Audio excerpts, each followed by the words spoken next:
Okay, so something I saw on Facebook. People are posting this. A whole bunch of people are posting it. I'm not going to name drop. Well, except for the guy who originally posted it. I can't remove his name. But they're posting this. Now, the discussion is over the student loan debt forgiveness. And this is a person posting in support of the forgiveness, saying, you know, complaining about it, compare it to, the cost increase over time.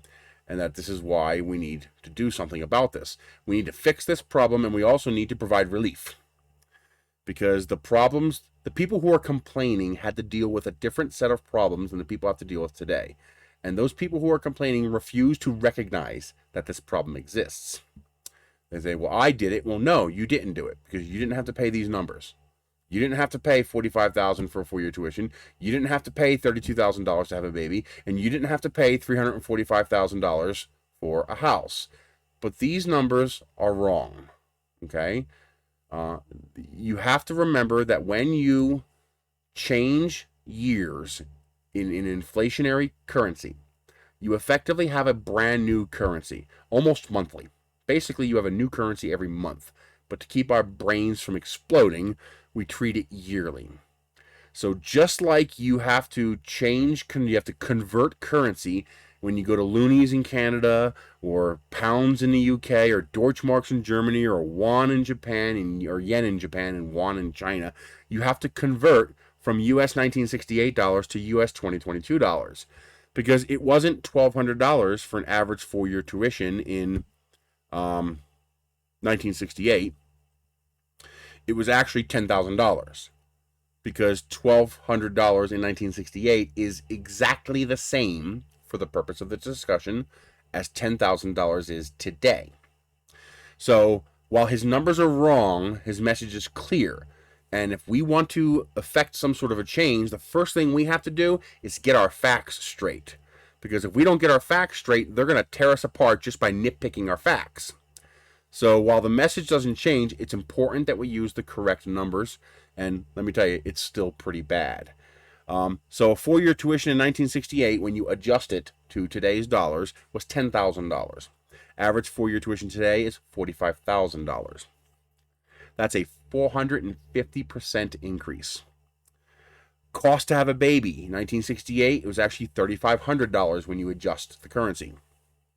Today, $32,000. That's nearly a 1,000% increase. Average house, median would actually be better, but we're going to go with the numbers they used.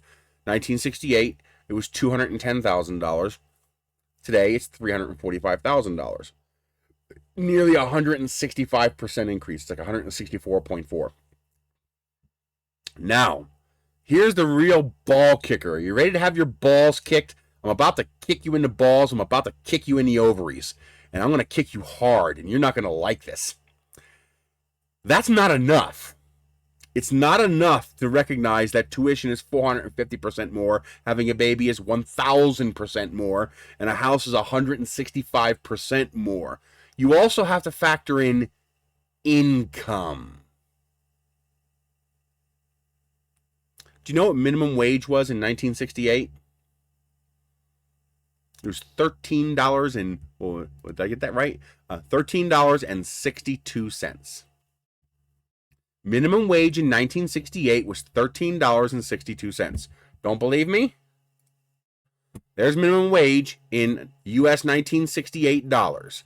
And when you convert US 1968 dollars to US 2022 dollars, it's $13.62. So minimum wage in 1968 was almost 14 goddamn dollars an hour. You know what minimum wage is today? $7.25. That's almost a 50% reduction in the minimum wage.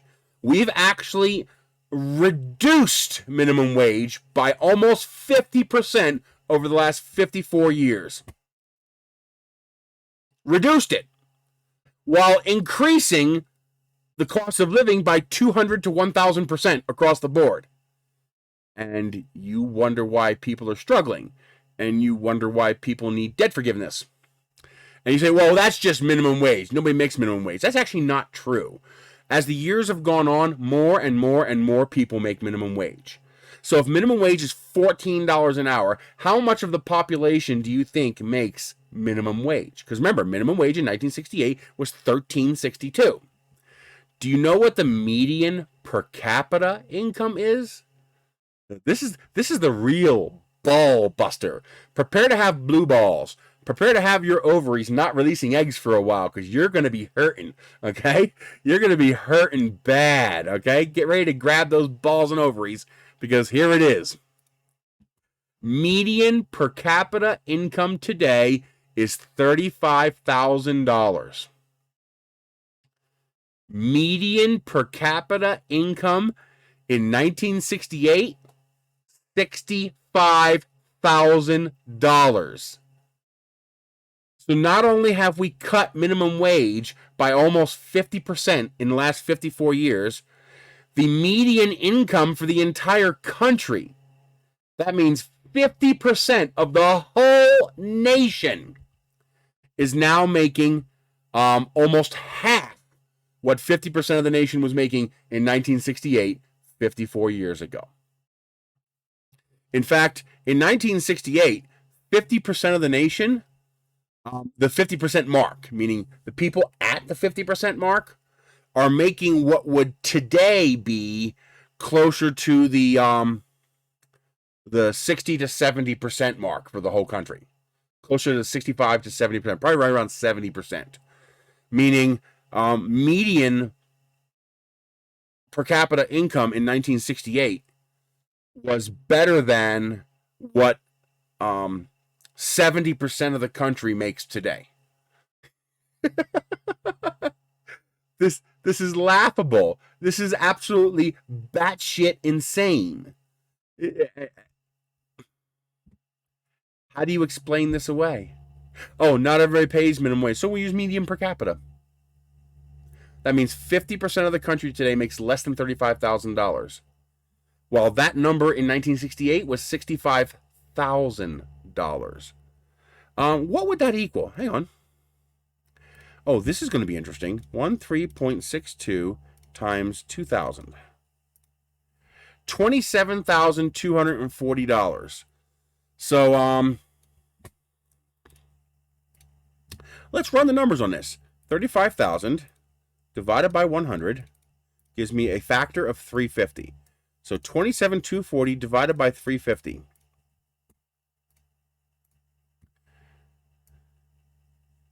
So a minimum wage worker in 1968 made 78% of what the median income is today. So not only has our median per capita income dropped by almost 50%, but it's only 22% higher than minimum wage was in 1968.